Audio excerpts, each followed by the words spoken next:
Welcome to Technical Friday. Yeah, you are trader.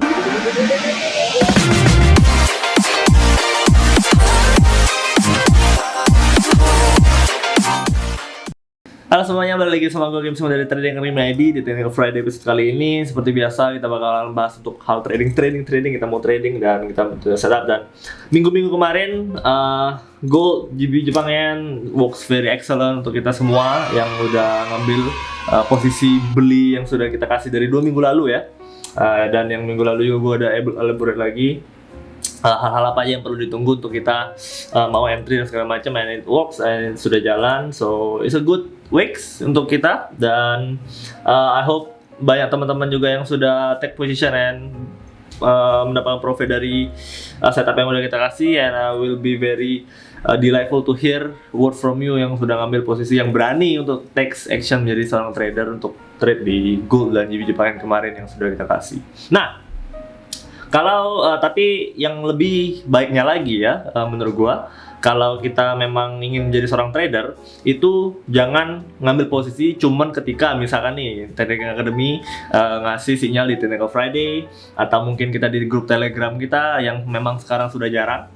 Gua menyadari itu karena memang gua yang kasih biasanya dan Bro Felix yang kasih, cuman sekarang kita udah fokusnya nggak mau kayak menyuap teman-teman lagi ya, kayak cuman ngasih sinyal doang. Soalnya kalau kayak gitu jadinya kita cuman bergantung kepada Trading Academy yang ngasih sinyal itu. Padahal seharusnya kita kalau mau jadi trader, kita tuh harus balik lagi percaya kita punya setup sendiri, kita tahu apa yang kita lakukan, kita klik buy atau sell tuh karena kita paham betul setupnya bagaimana, bukan cuman karena Bro Kim gua ngasih sinyal gitu ya. Nah, itu yang hal yang paling penting untuk jadi seorang trader, dan itu yang bakal bisa bikin kita bisa long term sukses dalam dunia trading. Dan kalau kita cuma ngandalin sinyal, itu berarti kita menaruh kepercayaan kita penuh ke orang lain gitu kan. Nah, kalau prinsip gua adalah in this world, yang gua bisa percaya betul-betul hanyalah diri gua sendiri gitu. Kayak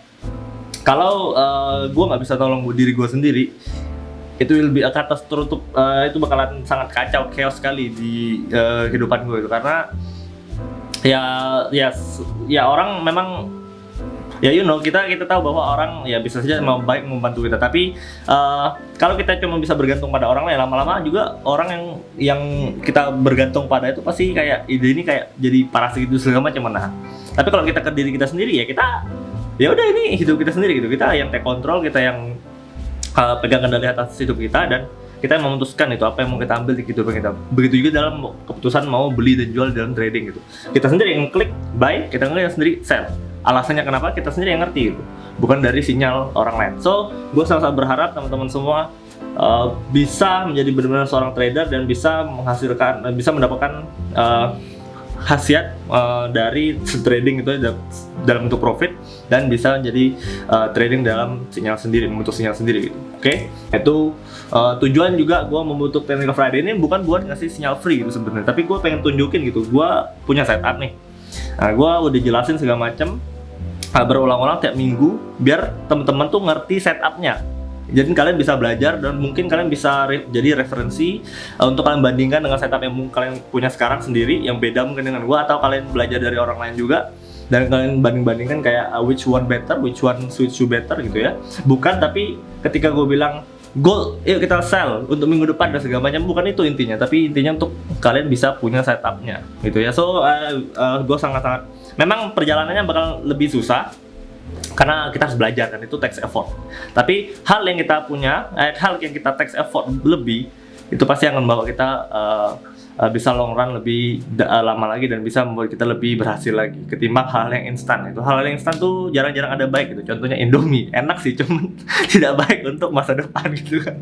Tiap hari makan Indomie, wah gue jamin agak berat hidup itu nantinya di umur 50 tahun. Tapi kalau kita udah yang take effort untuk olahraga ya, kita yang take effort untuk menjaga kesehatan ya, in the long run, ya balik lagi tetap ada possibility-nya kita kena penyakit dan segala macam, tapi akan lebih gede change-nya untuk orang-orang tidak menjaga kesehatannya. Sama juga kita yang trading gitu.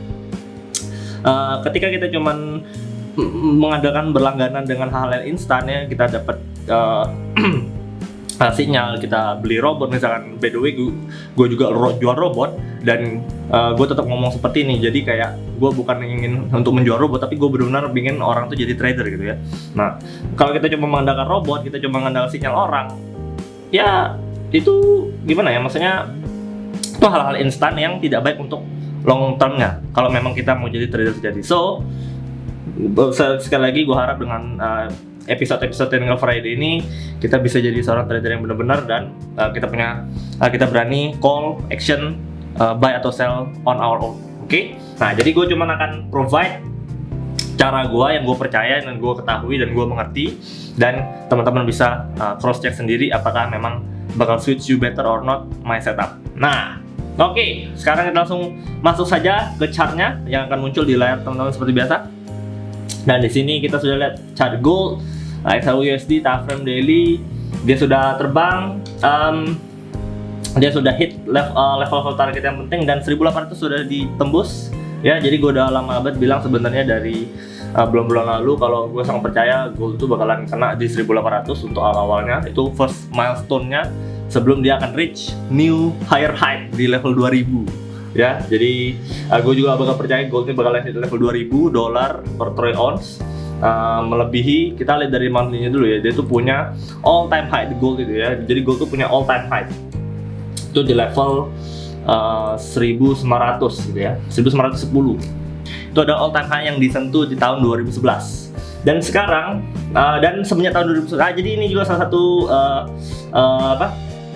data yang real untuk kalian ketahui bahwa berinvestasi di emas itu tidak sepanjang tahun bakalan harga emas itu naik gitu ya. Buktinya ya ini sebenarnya di tahun 2011 sampai ke sekarang, kalau kalian investasi emas, misalkan kalian beli emas nih tahun 2011 sampai sekarang tuh ya sebenarnya udah better gitu, tapi di tahun 2015 gitu kalian tuh udah bakalan harga emas kalian tuh merosot 50% dari harga kalian beli dari tahun 2020. Jadi balik lagi ya, kita bahkan berinvestasi di emas yang dibilang safe haven asset itu belum tentu bakalan membuat kalian 100% aman. Balik lagi ya, itu adalah berarti mindsetnya adalah kita harus benar-benar tahu dan menerima kenyataan bahwa tidak ada yang 100% aman. Bahkan sudah di hal-hal yang seperti safe haven asset pun bisa membuat kita loss gitu ya. Mungkin ada di hal lain yang teman-teman pernah rasakan, berinvestasi yang dibilang bakalan profit,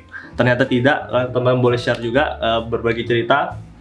Kalau yang gue kasih datanya sekarang adalah yang di Gold gitu, di emas. Nah, tapi untuk sekarang memang setelahnya Gold itu biarpun di tahun 2011-nya dia pernah menyentuh harga tertinggi dan sampai sekarang dia lagi turun. Sampai 2015 sebetulnya 2015-2016 dia itu adalah bottom peak-nya. Tapi kalau kita ambil chart panjangnya ini sebenarnya dia tuh lagi bikin apa? ABCD kawan-kawan. Ups, bentar. Nah, dia tuh lagi bikin ABCD sebenarnya. Jadi penurunannya dari 2011 sampai ke 2015 itu koreksi. Tapi koreksinya 5 tahun gitu. Koreksi itu 5 tahun, lama banget gitu. Nah, siapa yang bisa nahan beli dari atas ya 5 tahun, lihat drawdown-nya 50%, ibarat kata taruh duit 1 miliar, drawdown-nya 50%, 500 juta minus 5 tahun itu kayak gimana gitu kan, pasti agak ketar-ketir dulu. Nah, makanya itu memang agak susah kalau kita ngomong investasi dan kita tinggalkan saja ya kadang-kadang agak, kalau kita masuknya saat-saatnya tidak tepat itu agak susah, kecuali kalau kita masuknya dari tahun 2007 misalkan ya, di sini nih 2006 gitu ya kita udah beli, ya itu aman-aman aja gitu sih, kita udah enak-enak aja. Cuma kalau yang baru masuk 2011 nih, nah itu celakanya gitu. Dan anak-anak milenial tuh tahun 2011 2012 biasanya baru ada duit buat investasi kan, dan ya itu bakalan kena apesnya. Dan ketika chartnya membutuhkan ada penurunan seperti ini ya memang berarti ada yang sudah beli dari sini nih, ikut gold rush yang satu ini, terus dia koreksi dalam gitu. Nah, itu yang bisa terjadi ketika kita memikirkan suatu hal untuk investasi dan kita cuman buy and forget gitu ya. Padahal sebenarnya apalagi di komoditas dan segala macam itu tidak ada yang bisa kita buy and forget. Kita harus perhatikan juga apa yang dibentuk dalam chartnya gitu. Nah, cuma lagi kita fokus ke chartnya sekarang. Nah, ini sebenarnya lagi koreksi aja nih, si gold ini lagi koreksi dan Kalau gue bisa, sayangnya TradingView tidak menyediakan dan di platform manapun juga tidak menyediakan lagi chart-chart yang di sebelum 2006. Kalau kita bisa lihat throwback lagi sampai tahun, jadi pasar emas sudah ada dari tahun 1800-an ya, jadi 1000. Jadi dari zaman dulu tuh sebenarnya emas sudah ditemukan. Nah, cara itu udah mulai muncul tahun 1900 awal kalau salah. Nah, kalau kita bisa track back dari tahun 1900 awal itu sampai sekarang, sebenarnya gold tuh udah sering bikin koreksi yang kayak gini. Nah, tapi dia tuh selalu penurunan koreksi. And dalam satu bentangannya tuh dia selalu bikin uptrend. Jadi belum pernah gold ini bikin downtrend. Mirip kalau di Indonesia mirip saham Bank BCA gitu ya. Dia selalu uptrend gitu. Nah, dan sekarang pun dia sedang koreksi dan ini sudah berakhir di 2015. Dan ini dia lagi mau jalan lagi. Nah, biasanya kalau gold yang dia sudah mendekati level-level previous high-nya, dia tuh bakalan bikin higher high gitu ya. Dia akan membentuk higher high. Makanya gue juga masih percaya bahwa gold ini bakalan tembus dari 1900, bisa potentially hit 2000, 2100, 2200 ke atas gitu ya. Jadi dia bisa bakalan lanjut lebih mahal lagi nantinya untuk emasnya. Nah, cuman ya ada hal, ada rintangan yang perlu dilewati dulu sebelum dia bisa menyentuh level higher high ya. Jadi buyernya nih, pembelinya ini ya, negara, orang-orang kaya, hedge fund besar, investment bank, semua orang yang memang beli dan nyimpan emas itu harus mulai beli lagi juga untuk nambah pasokan emasnya. Dan itu baru ada volume besarnya yang bakal mampu bikin goldnya itu break dari 1900-nya, all time high-nya. Dan I guess it will happen gitu ya, in a near future gitu. Nggak akan terlalu lama lagi, paling menurut tahun depan atau 2 tahun lagi dia bakalan bridge di level 2000. Nah, tapi balik lagi itu kita cuman ngomongin jauh-jauhnya ya. Itu kita nggak terlalu pusingin ya. Kita sekarang fokus di swing ke swingnya ya. Jadi kita sebagai trader kita fokus di, makanya gue juga kalau trading ya kita nggak mungkin analisa di monthly gitu ya. Kita cuma ya kalau mau iseng-iseng dong lihat.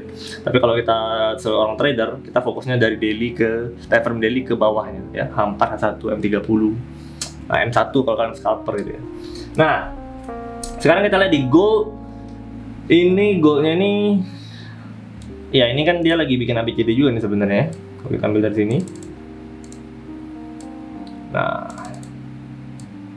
ini dia lagi bikin ABCD. Ini udah rapi banget ABCD-nya. Nah, dia punya level 101,8. Kalau gue biasanya kalau udah ini kan kita udah nggak mungkin lah ya mencari classic resistance karena dia ini udah lagi terbang-terbang banget nih gue. Nah, makanya kalau kita sudah, gue juga mempunyai resistance dan support itu punya 3. Jadi setiap satu gue bisa gunakan support dan resistance ini. Balik lagi, basisnya dalam trading itu adalah level support dan resistance.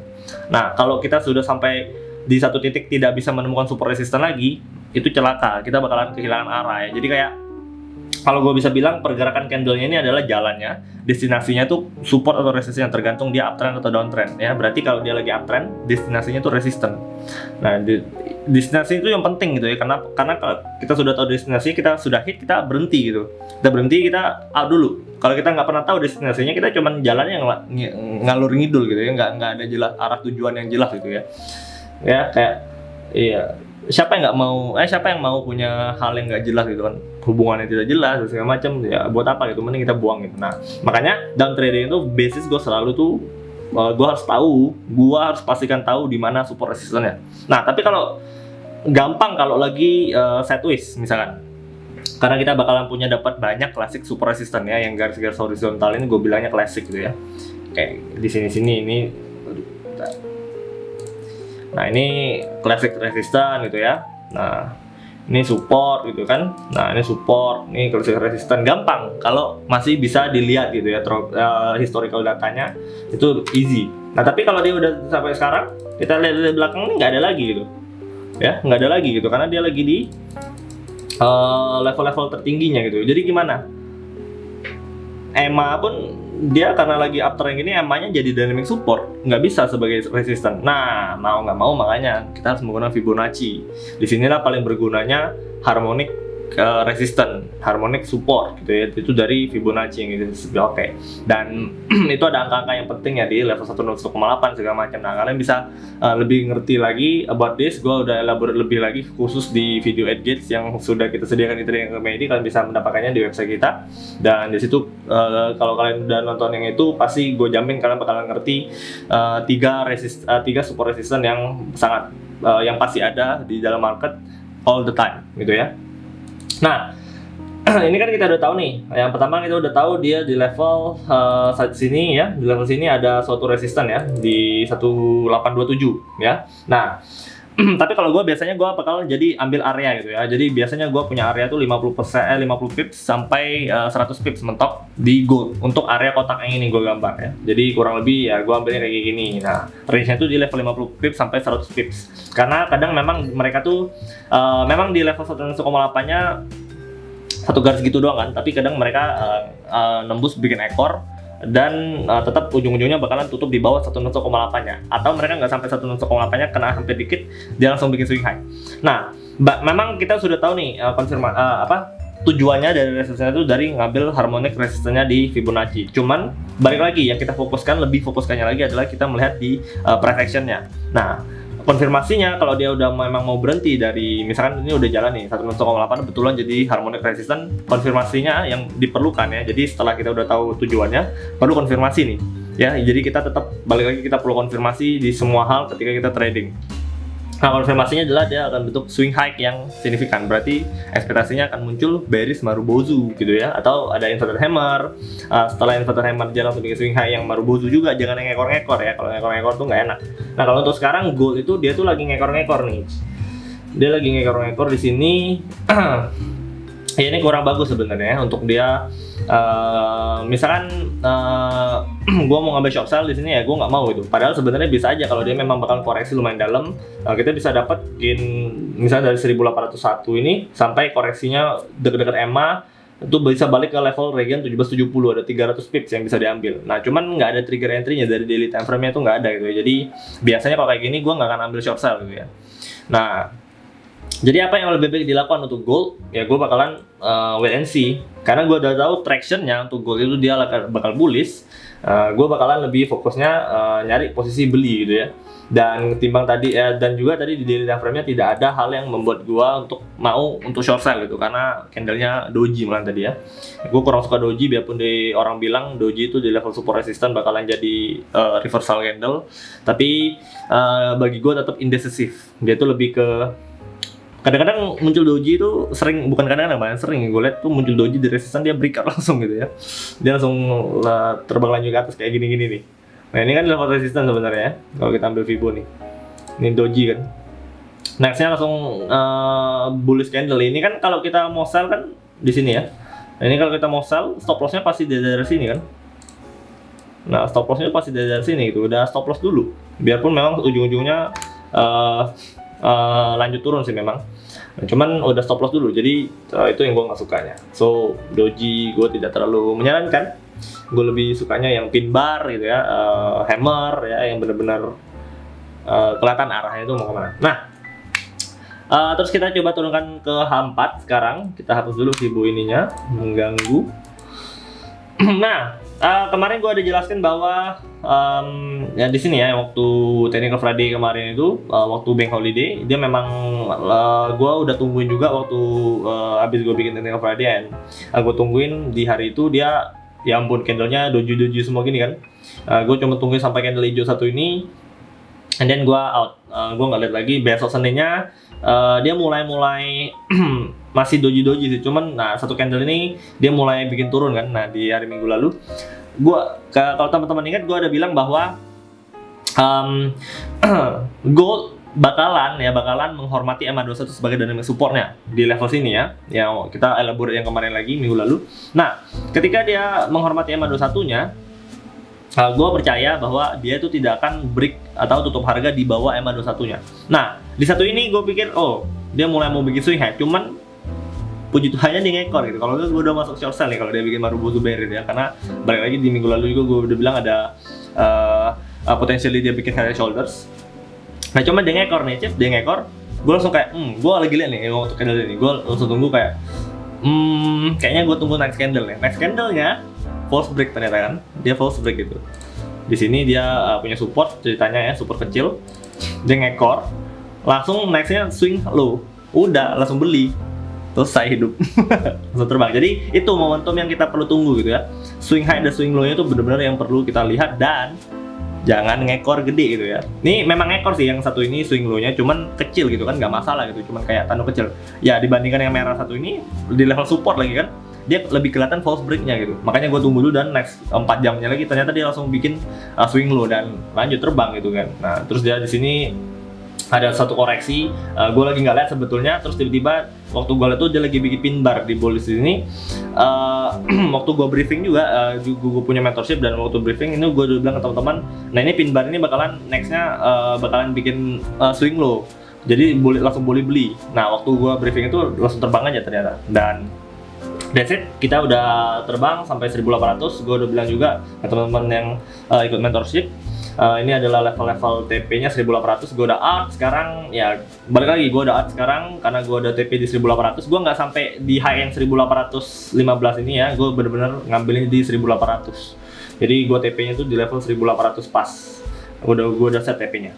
Menyesal atau tidak? Ya enggak lah, gue udah profit gitu ya, biarin aja. Ternyata harganya masih terbang 100 pips, ya nggak masalah gitu. Next trade-nya gue bisa ambil posisi lagi dan gue bisa ya menutupi hal 100 pips yang mungkin tidak gue dapetin gitu. Nah itu juga yang mungkin teman-teman bakal rasakan ketika trading ya. Jadi ketika kita sudah set TP atau stop loss, ketika misalnya TP kita kena netek gitu, terus ternyata abis kena TP dia lanjut naik gitu, jangan disesali ya, bersyukur kita udah bisa profit gitu kan.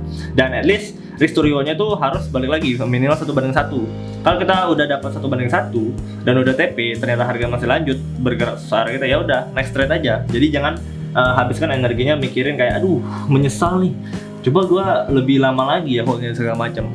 Ujung-ujungnya kita bakalan nggak konsisten dengan trading plan kita, itu bakalan lebih celaka lagi. Oke, jadi jangan menyesal kalau udah kena TP, ya udah kena TP ya bagus gitu. Kalau enggak ya kena stop loss gitu kan. Itu antara kena TP atau stop loss aja selesai gitu.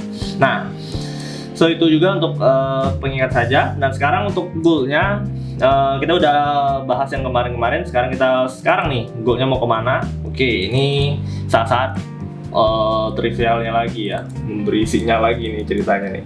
Yang gue lihat sekarang, gue masih percaya goalnya bakal lanjut naik ya, dan dia lagi koreksi doang. Di daily-nya tadi gue lihat, gue bilang bahwa dia berpotensi koreksi, tapi karena dia ngekor seperti ini, paling koreksinya tuh nggak yang bakal dalam seperti ini ya. Koreksinya tuh nggak sedalam yang ini.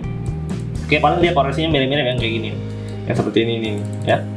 Nah, jadi paling dia koreksinya kayak gini-gini, and then itu nggak akan terlihat dari daily time frame kita punya entry trigger. Jadi mau nggak mau kita bakalan fokusnya saja di H4.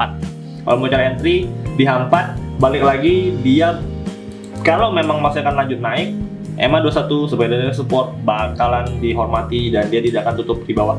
Kalau dia tutup di bawah, teman-teman ada false break. Jadi kita kasih waktu jeda di H4-nya 2 candle sampai 3 candle maksimal. Dia tutup, misalkan dia tutup di bawah nih, ya udah kasih jeda aja. Kalau dia masih bermain-main di sini, ini kan di bawah EMA nih. Nah, 2 candle, 3 candle, dia mulai bullish. Nah, ini false break ceritanya. Kita bisa beli. Tapi kalau dia 3 candle-nya masih bearish gini, kita paling kita bakal tunggu di level Fibo-nya lagi ya, di 61,8-nya biasanya dia bakalan kena 61,8 dan dia mulai muncul hammer baru atau bullish itu baru gue mau entry, sisanya gue akan entry buy. Tapi kalau dia jadinya seperti yang gue bilang tadi, 3 candle-nya, next candle-nya kayak gini, ini kan jadi morning star kan. Nah, itu juga gue suka morning star and I will buy it gitu ya. Tapi untuk sekarang gold bullish, oke? Dia bakal kena level TP yang di daily ya. Di daily ini di level TP yang di bentar. Jadi berapa?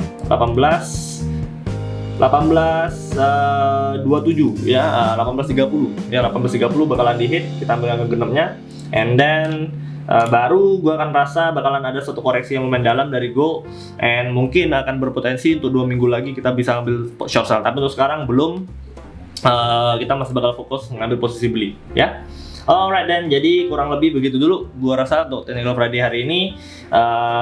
Akhir-akhir ini gue lagi memang lebih suka pengen share tentang mindset dan cara-cara yang maksudnya pikiran-pikiran yang seharusnya kita punya sebagai seorang trader ketimbang gue ngasih sinyal sih sebenarnya. Karena memang balik lagi ya, kalau gue mau kasih sinyal aja, bahkan gue bisa aja provide service sinyal gitu, gue jual sinyal itu lebih gampang buat gue jualnya. Cuman apa ya, kalau bisa dibilang itu agak-agak jadinya balik lagi ya. Jadi gue agak melenceng dari visi gue yang pengennya gue tuh sebenarnya kita tuh punya komunitas ya, semuanya bisa trading gitu, bukan cuman gue doang yang bisa trading gitu. Gue nggak pengen gue doang yang bisa trading, tapi gue pengen teman-teman semua itu bisa trading. Jadi gue ketika gue lagi pergi kemana misalkan, kita ketemu, kita punya komunitas dan kita ngobrol, itu nyambung gitu, jadi enak gitu. Nah kalau yang bisa trading cuman gue dan tim gue doang ya nggak asik gitu kan, dan itu tidak akan membawa dampak yang banyak juga ke negara kita dan segala macam, itu nggak akan membawa dampak banyak gede gitu. Karena ya yang bakal muncul ke permukaannya tuh ya gue doang gitu, kalau yang cuma gue yang bisa trading. So balik lagi, gue sangat-sangat mengencourage kalian semua untuk ya mulai, kalau mungkin teman-teman yang punya join banyak grup yang kasih sinyal gitu, mulailah untuk meninggalkan grup tersebut, mulailah percaya dengan mulailah mau belajar gitu ya, mau belajar nonton di YouTube. Itu udah banyak banget, kita beruntung lah sekarang kita hidup di era digital ini, kita bisa punya akses informasi itu banyak sekali ya. Gunakan YouTube-nya, gunakan Google-nya, cari ilmunya, setup mana yang suits for you, dan eksekusikan, dicoba. Itu step-stepnya ya. Jadi belajar dulu, cari infonya, dites di demo nggak masalah awal-awal, terus mulai dari demo, jangan lama-lama di demo ya, psikologisnya nggak ada, mulai dari real market, eksekusikan, berani ngambil buy dan sell berdasarkan setup sendiri ya, dan keluar dari grup-grup sinyal berbayar ataupun yang gratis itu. Oke, so terima kasih semuanya sekali lagi, gue harap ini video yang bisa membantu kalian semua, dan minggu depan lagi kita akan ketemu, dan seperti biasa Trading Friday gue akan bawa, dan mungkin bakal ada mindset baru yang bisa gue kasih kalian semua. So stay tune di channel YouTube kita, dan as always, let the profit be you. Salam Trading Academy ID. Bye bye.